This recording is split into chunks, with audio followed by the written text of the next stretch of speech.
udah berhasil kabur dari kerusuhan akibat kisruh politik, malah dihadapkan ke kenyataan yang lebih mengerikan.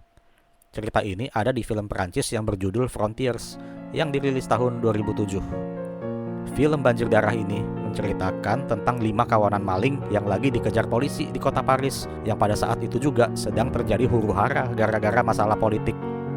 Satu orang terkena tembakan dan sekarat, butuh pengobatan sesegera mungkin, tapi terkendala gara-gara mereka sedang dalam pengejaran.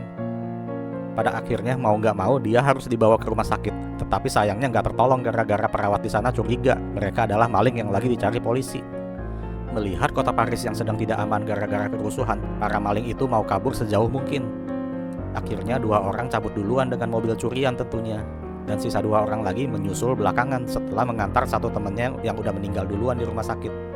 Salah satu komplotan maling itu adalah wanita yang sedang hamil 3 bulan, dan yang meninggal itu ternyata adiknya. Dalam keadaan berduka, wanita yang bernama Yasmin dan seorang pria yang bikin dia hamil itu kabur menyusul 2 temannya yang udah cabut duluan. Rencananya mereka mau kabur ke Holland. Karena perjalanan masih jauh, mereka mampir ke penginapan di antah berantah.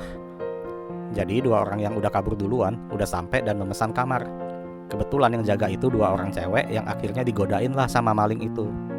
Selain 2 cewek, ada om botak yang kayaknya ada hubungan keluarga. Masalah terjadi ketika maling itu ngatain perek ke cewek-ceweknya, didengar juga sama si botak. Dari situ diterorlah mereka abis-abisan, sampai mereka berharap mendingan ditangkap polisi daripada dibantai para psikopat ini. Di saat mereka lagi disiksa, 2 temennya yang nyusul belakangan ini akhirnya sampai ke penginapan yang sama setelah sebelumnya udah diinfo lokasi alamatnya. Mereka masih belum aware nih terhadap bahaya yang mengintai. Setelah temennya nggak sengaja menemukan teman yang lain sedang digantung dengan posisi kepala di bawah, mau kabur pun udah telat. Yasmin pun juga harus ikut terlibat di kejadian yang nggak mungkin bisa dilupain seumur hidupnya. Ternyata semua orang di penginapan itu psikopat penganut aliran tertentu. Si Yasmin yang beberapa bulan kemudian udah lahirin anak pun dipaksa menjadi bagian dari keluarga mereka untuk meneruskan generasi psikopat. Kurang lebih ini sinopsis film yang lumayan panjang ya. Gua nggak bakal spoiler sampai habis nih filmnya, karena film ini sepatutnya kalian nonton full supaya lebih asik ngerasain keseruannya. Waktunya buat review. Film ini secara otomatis lebih superior dibanding Texas Chainsaw. Nggak bertele-tele, langsung to the point. Film ini juga fast paced banget, jadi benar-benar menegangkan non-stop. Para karakternya juga hampir nggak dikasih nafas gitu.